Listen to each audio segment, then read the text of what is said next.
자, 지금부터는 전현희 국민권익위원장을 인터뷰하겠습니다. 지금 방송통신위원장과 함께 문재인 정부에서 임명됐던 기관장인데 윤석열 정부로부터 스스로 물러나라 이런 압박을 받고 있죠. 이런 가운데 감사원이 권익위 전 직원을 상대로 3주간의 공직기강 감사에 들어갔습니다. 전 위원장 같은 경우에는 표적 감사다라고 맞서고 있는데요. 당사자 입장 직접 들어보겠습니다. 전 위원장님 나와 계십니까?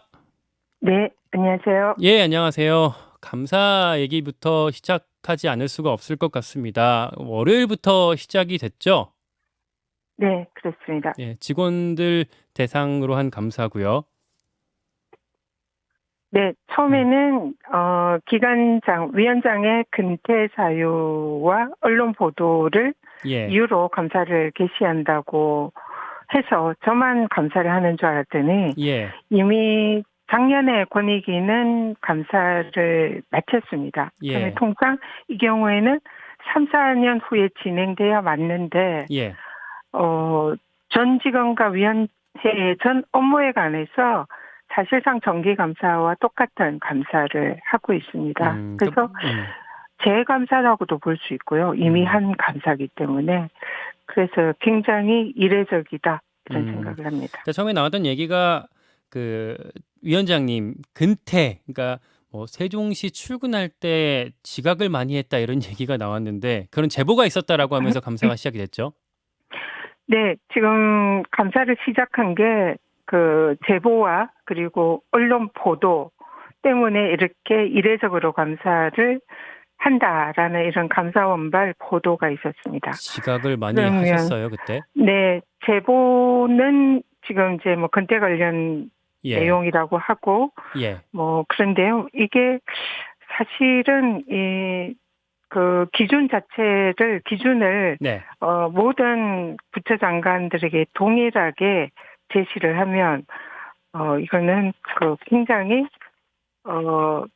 표적 감사라는 것이 너무 명확히 드러나는데요. 일단 장관들의 경우에는 서울과 지방 또 세종 전국 어디가 다 사실상 근무지입니다. 그래서 지금 저 같은 경우는 서울이나 아니면 지방 현장 방문이나 뭐 이런 또 여러 가지 뭐 간담회나 이런 업무가 서울에 있을 때는 오전에 서울에서 근무를 하고 업무를 마치고 예, 오후에 이제 세종 사무실로 가는 경우가 가끔씩 있었는데요. 예, 이거는 모든 장관들이 다 똑같습니다. 음, 그리고 또 굳이 그럼 세종에 더 뭐 빨리 자주 가야 되는 거 아니냐 이렇게 이제 반론을 펴시면 장관들의 유일한 건대 자료라고 할 수 있는 인사혁신처에 장관들의 세종 출근율을 점검하고 체크하는 그런 퍼센트나 날짜 수까지 아주 정밀하게 평가하거든요. 그런 보고서가 있습니다. 여기에 권익위는 항상 상위권입니다. 그러면 오후에 오전 업무하고 오후에 세종에 책상 근무하러 출근하는 장관에 대해서 상습 지각이라는 잣대를 씌우려면 네, 세종에 아예 안 가는 장관들은 상습 결근이 아닙니까? 감사원 잣대라면 그게 공정한 거죠. 그래서 예, 사실상 이런 뭐 세종 사무실에 오후 늦게 간다는 이유로 지각이라는 누명을 씌우는 것도 맞지 않고 그리고 사실상 우리 직원들이 저보고 주 100시간 이상 근무하는 일중독 워커홀릭 장관이라고 건강 좀 제발 챙기라는 이런 말들을 굉장히 많이 하시는데요. 이런 위원장에 대해서 근태 문제를 제기를 하는 것은 그 감사 자체가 타당성이 없고 정당성이 없다는 걸 스스로 말하고 있는 것과 같다 그게 뭐 생각합니다. 그 복무 규정이 따로 이렇게 마련이 되어 있지는 않은 건가요? 지금 일반 이제 정무직 장관의 경우에는 예, 업무하는 그 장소, 그러니까 뭐 저 같은 경우는 전국이 일터죠. 예, 그리고 또 업무의 특정 시간에 어디 뭐 있어야 된다 이런 지정이나 또 업무 성격 자체가 너무 다양합니다. 뭐 회의도 할 수 있고 간담회도 할 수 있고 현장 방문도 할 수 있고 그래서 책상 근무하는 것뿐만 아니라 이런 다양한 현장 근무가 있어서요. 장관들에 대해서는 특별한 이런 그 규정 예. 자체가 없습니다. 없어요. 그래서 네, 그래서 건익위원장 경우에는 저 같은 경우는 사무실이 서울에도 있고 과천에도 있고 세종에도 있습니다. 알겠습니다. 그리고 예. 우리 업무 자체가 민원 업무다 보니까 예. 전국의 현장을 다 다니거든요. 그리고 또 하나 이 국기가 제보 있는 여의도도 근무처 중에 하나죠. 예. 네. 제보가 뭐 감사원에서 나오는 얘기 중에 하나가 또 그 과거에 설악 오색 케이블카 간담회를 현장에 참석을 하셨는데 그게 뭐 민주당 편들기다, 뭐 정치적 중립을 위반했다 이렇게 문제 제기가 나온 거잖아요. 설악 오색 케이블카는 권익위에서 이 문제를 해결하기 위해서 몇 년째 예. 지속적으로 이 해결을 위한 현장 방문이나 간담회나 이런 노력을 하고 있는 그런 사안입니다. 이 문제는 여야가 따로 있지 않고요.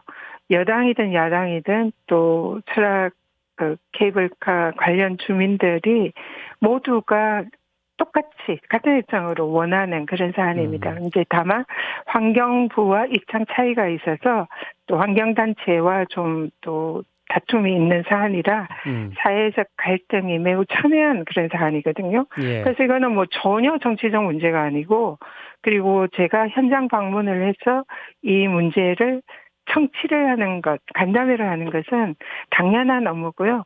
전국 모든 방방곡곡을 이렇게 업무를 수행을 하고 있는데 이것만 꼭 집어서 정치 편향성이 있다라고 하는 것은 그 자체가 얼마나 저한테 트집을 잡기가 어렵다는 것을 타인하는 것이고요.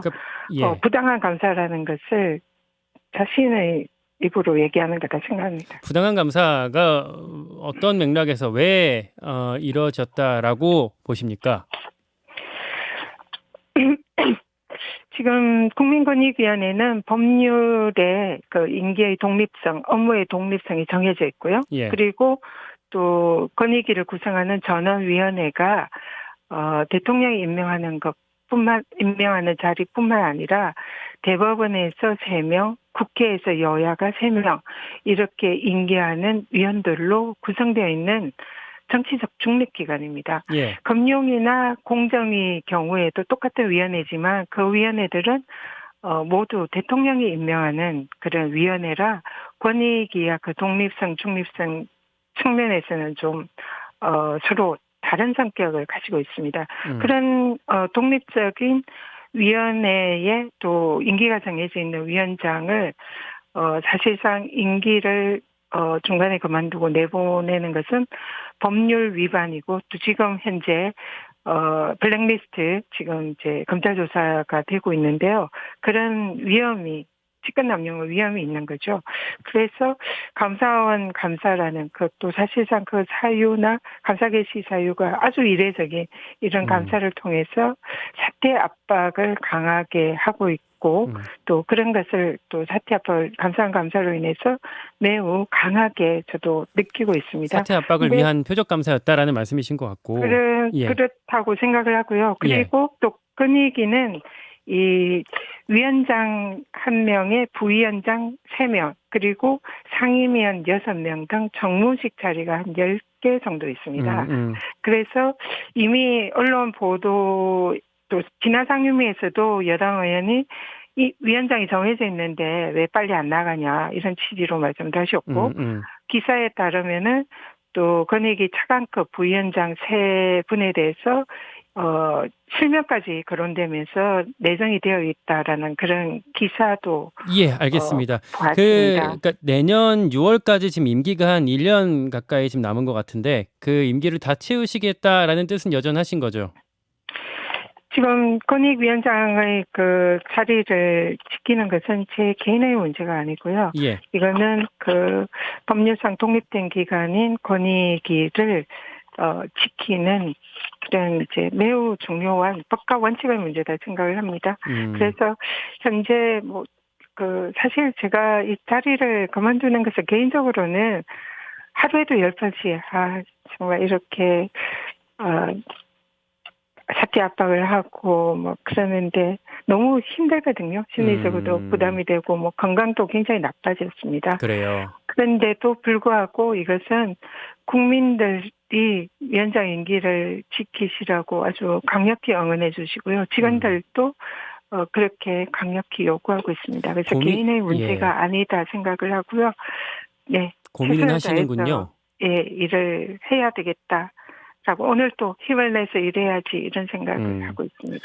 이 여당에서는 이렇게 주요 기관장이 정부의 뜻이랑 맞지 않으면 국정 동력을 확보하기 어려우니 철학을 공유할 수 있는 사람이 해야 된다라고 하면서 물러나야 되는 게 아니냐라는 논리로 얘기를 하고 있잖아요. 권익위는 법률상 업무의 독립성이 정해져 있는 그런 기관입니다. 그래서 이런 기관에 대해서 감사원도 마찬가지고요. 예. 그래서 감사원과 권익위는 공직기강이나 부패 방지를 위해서 정권과 독립돼서 공정하고 중립성을 지키면서 일을 해야 되는 그런 기관입니다. 다른 정부 부처와는 다른 기관이죠. 그래서 이런 권익위에 대해서 국정 코드라든지 이런 것을 맞추고 정치적 편향성 있는 입장을 취하라고 강요하는 것은 그 자체로 위법이고요. 권익위의 독립성, 중립성을 침해하는 그런 일이다 생각을 합니다. 감사원과 권익위는 그렇게 중립적인 역할이 요구되는 기관이다. 말씀 주셨는데, 그러니까 지난번에 최재해 감사원장이 국회에 나와서 이 감사원은 대통령의 국정 운영을 지원하는 기관이다 이렇게 얘기를 한 적이 있었잖아요. 네. 거기에 대해서 한 번도 비판하신 적이 있었는데. 감사원의 경우에는 이 지난 정권의 감사원장도 임명이 되신 분이십니다. 예. 권익위와 마찬가지죠. 그래서 그리고 하는 일도 상당히 유사점이 있습니다. 감사원의 경우에는 공직기관 부패 방지, 권익위의 경우에도 마찬가지로 공직사회 공직기관과 부패 방지 총괄기관이고 또 거기에 더해서 국민들의 민원을 해결하는 국가 대표 옴부즈만 기관입니다. 이러한 기관은 당연히 또 다른 나라 이런 예를 보더라도요, 정권과 독립적으로 임기도 정치권 행정수반과 임기를 달리하면서 정권의 입김이 이렇게 입김에 좌지우지하는 것을 아예 법률적으로 근원적으로 차단을 하고 있는 그런 기관입니다. 그런데 그 발언은 부적절하다라고 보시는 거죠? 정파에 치우치지 않고 국민의 눈높이로 독립적으로 중립적으로 일해야 되는 감사원의 감사원장이 대통령의 업무를 정책을 지원하는 기관이다라고 얘기를 말씀하시는 것은 정말 제 기를 의심하게 하는 그런 발언이었고요. 그런 감사원은 그런 기관이 절대로 되어서는 안 된다 생각합니다. 당시 여당 법사위원장도 귀가 의심이 된다라고 할 정도로 이제 논란이 뜨거웠던 발언이었는데, 그럼 그 어떤 발언과 또 감사원의 이번 감사가 어떤 같은 맥락에서 움직이는 거라고 이해를 하고 계신 건가요? 지금 현재 권익위원장 저에 대해서 사퇴 압박은 전방위적으로 지금 되고 있습니다. 언론에 보도되는 것도 있고 또 여러 군데에서 공개적으로 알바끼 아니냐, 또 고액 알바 아니냐, 이런 식으로 망신 주기식 사퇴 압박 그리고 또 여러 가지 유용무용의 압박을 받고 있는데요. 이런 와중에서 감사원에서 작년에 이미 감사를 마치고 완료한 권익위에 대해서 이례적 감사를 하는 것은 이거는 똑같이 표적이다라는 말씀 여기까지 오늘 시간이 없어서 들어야 될 것 같고요. 다음에 또 감사원의 반론도 같이 들어보도록 하겠습니다. 고맙습니다. 감사합니다.